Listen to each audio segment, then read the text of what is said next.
हम के अरे मांग करेंगे, नहीं हुआ तो अपना एमपी एडवांस बना देंगे। मन में ही है 5 लाख नहीं, 5 करोड़ में नहीं होगा तो 10 करोड़, 6 साल का थे ना 30 करोड़ में तो हो ही जाएगा। मैं ही सोच के बोला कि ये छोटा मोटा, मैं यही सब तो बोला था, आप याद होगा आपको, ये छोटी मोटी चीज छोड़ दीजिए। कोई अगर उस समय मुझे कान में बोल देता कि 5,000 करोड़ का है, मैं नहीं ये नहीं है, बाकी बात करूंगा। तो मैं आपको एकदम हृदय से बता रहा हूँ, मैं झूठ बोलने की मेरी आदत नहीं। और जीवन में श्रेय क्या, दिनकर जी को किस श्रेय लेने गया, रश्मि रखी लिख के श्रेय लेगा, कौन मैथिली शरण को श्रेय देने गया, कौन महात्मा गांधी को श्रेय देने गया, कौन डॉक्टर हेडगेवार को श्रेय देने गया। श्रेय की लड़ाई वो लड़े जो बड़े महलों। 2 साल मेरा बर्बाद चला गया, 6 साल, 2 साल जो असामान्य परिस्थिति रही, उस असामान्य परिस्थिति में पूरी दुनिया लड़ रहा है। लेकिन और यदि नरेंद्र मोदी की सरकार नहीं होती, जिस प्रकार से आम आदमी की पार्टी के लोगों ने माइग्रेंट वर्कर्स को ले जाकर झूठ बोलकर के हमको बिहार तक पहुंचाएंगे और यूपी के बॉर्डर पर छोड़ दिया, और जिस तरह से महाराष्ट्र में यह कहकर कि तुम बिहार जाओगे और रेलवे स्टेशन पर लाकर छोड़ दिया, कोई भी सभ्य समाज असामान्य परिस्थिति में, संकट की परिस्थिति में हम अपने पड़ोसी को तंग नहीं करते। यह समाज के लिए किसी का पुत्र शोक हो रहा है, किसी का पिता। तो बेगूसराय के सबसे अविकसित गांव में है, आपका भी अनुभव होगा। मैं देख रहा हूँ शुद्ध जल की उपलब्धता हो रही। आप जो कह रहे हैं, मैं कोई भी सिस्टम 100% शुद्धता के साथ काम नहीं करता। जो केंद्र खींचता है, जो राज्य करता है, जो जिले के पास आता है, जिले के पास प्रखंड के पास आता है, प्रखंड के पास पंचायत के पास। इसमें अगर छोटी छोटी न्यूनता त्रुटियां सिर्फ इसलिए नहीं आए हैं कि हम प्रधानमंत्री जी के द्वारा बजट को सिर्फ रखें। मैं 1 वे ट्रैफिक के लिए संसद को नहीं भेजा गया, ये 2 वे ट्रैफिक है। जो आपने सवाल उठाया, मैं निश्चित रूप से मैं प्रधानमंत्री कार्यालय में लिख कर दूंगा कि ऐसे प्रश्न उठ रहे हैं जो प्रधानमंत्री जी ने कहा कि बेगूसराय में इतनी अनुपलब्धता है। वो 30% वाला सब कहाँ से? हाँ, ये जो आपने कहा उसकी मैं और भी तहकीकात करके, आपने जो एक बेसिक मुद्दा मुझे दिया, मैं इस पर तहकीकात करूंगा। मैं डीएम से बात करूंगा, मैं अन्य जनप्रतिनिधियों से बात करूंगा, अपनी पार्टी दोस्तों, और जो आपने कहा मैं आपको वादा करता हूं, मैं प्रधानमंत्री कार्यालय तक पहुंचा दूंगा।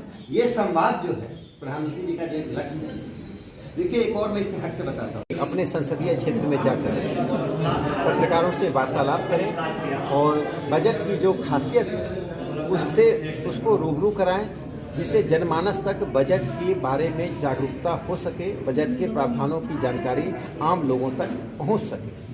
बिहार में संस्थाओं की बच्चों में, विद्यार्थियों में संवाद करना होता है, संविधान की भावना के अनुसार काम होता है। टर्की जो जिसमें 95% मुसलमान हैं, और पूरे वेस्टर्न वर्ल्ड के देशों ने क्यों हिजाब को स्कूल कॉलेज में बंद रखा।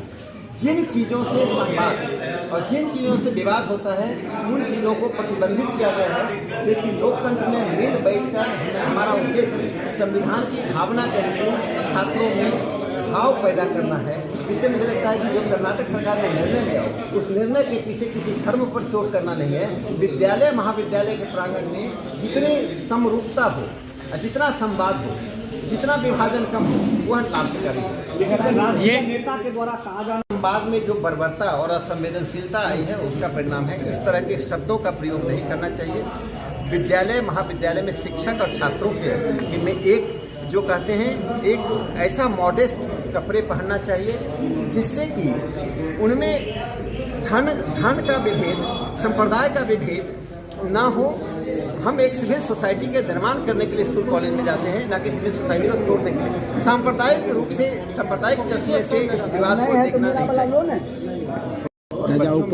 भावना ना है, इसको देखते हुए एक विमर्श के द्वारा महाविद्यालय और विद्यालय परिसर में गणवेश की समस्या का समाधान करना चाहिए।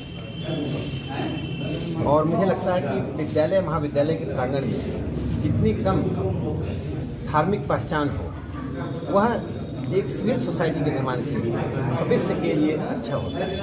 तो मुझे लगता है कि उस दृष्टिकोण से निर्णय लिया गया है, लेकिन इसे कभी भी सांप्रदायिक रंग नहीं देना चाहिए। हमारे देश में सभी धर्म को संविधान और हमारी सभ्यता और हमारी परंपरा में समान अधिकार दिया गया है। किसी भी धर्म को यह अनुभूति नहीं होनी चाहिए कि हम पर कोई व्यवस्था कोई समाज अन्याय कर रही है। नरेंद्र मोदी जी की सरकार इस बात के लिए संकल्प है कि सबका साथ सबका विश्वास के साथ हम आगे बढ़ें। पहले चरण में भी बहुत अच्छा मत मिला है, दूसरे चरण मिलेगा। भारतीय जनता पार्टी में मोदी जी, योगी जी की जो लोकप्रियता है उसके कारण पार्टी पहले से अधिक सीटें और अधिक मत लेकर आएगी, यह सबको मालूम है। विपक्ष हारी हुई लड़ाई लड़ रहा है, इसलिए विकास पर चर्चा नहीं करके विकास के इतर जाके विपक्ष चर्चा करता है। क्योंकि मोदी जी के द्वारा जो इंफ्रास्ट्रक्चर का विकास हुआ, जो कानून व्यवस्था में सुधार हुआ, जो राज्य में उद्योग के लिए विनिवेश हो रहा है, उस पर विपक्ष चर्चा करना नहीं चाहता। ओके। सिविल कोड का तात्पर्य है कि देश में एक सिविल कानून है। इसका मतलब ये नहीं है कि किसी धर्म के कानून को परास्त करना, उसमें कई प्रकार की प्रावधान हो। विवाह के तरीके, तौर, उसके कारण अपनी अपनी परंपराओं के अनुसार होगा, लेकिन संपत्ति का अधिकार और इनहेरिटेंस जिसको हम कहते हैं, डिवोर्स एंड मैरिज, इन 3 बातों पर एक समान व्यवस्था हो संविधान के अंतर्गत, बस इतनी ही बात। बाकी विवाह कैसे होगा, किस रूप में होगा, किस परंपरा से होगा, यह सिविल कोड का करना काम है। लोगों को भ्रम होता है हमारे तौर तरीकों को बदल दिया जाएगा। 3 बातें, तलाक या जिसको संबंध विच्छेद कहते हैं, विवाह, और तीसरा इनहेरिटेंस जो उत्तराधिकार का। इन 3 बातों पर समान कानून होना चाहिए। अलग अलग क्षेत्रों में, अलग अलग संप्रदायों में अलग अलग कानून नहीं बनना चाहिए।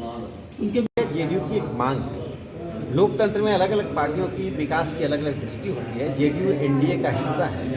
एनडीए के राष्ट्रीय नेता और राज्य के नेता सक्षम हैं आपस में मिल बैठकर सब बात करके इस पर निर्णय करने की। लेकिन मैं एक बात कहना चाहता हूँ, बिहार के पास पर्यटन की अपूर्व संभावनाएं हैं। बोध गया पूरी अंतर्राष्ट्रीय पर्यटन को आकर्षित, खासकर के बुद्धिस्ट कंट्रीज के ये बड़े वर्ग को आकर्षित करने में सक्षम है।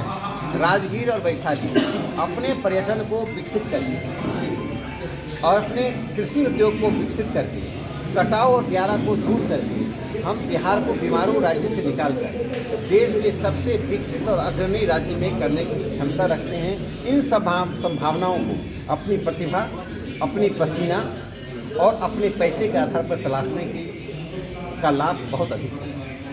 अपने भविष्य को संवारें आशा कंसल्टेंट के विभिन्न पाठ्यक्रमों के साथ BTech, BPT, BMLT, DMLT, B pharma, BSc nursing, hospital management, ANM, GNM, BCA, BBA, MCA, MBA सहित कई पाठ्यक्रम उपलब्ध।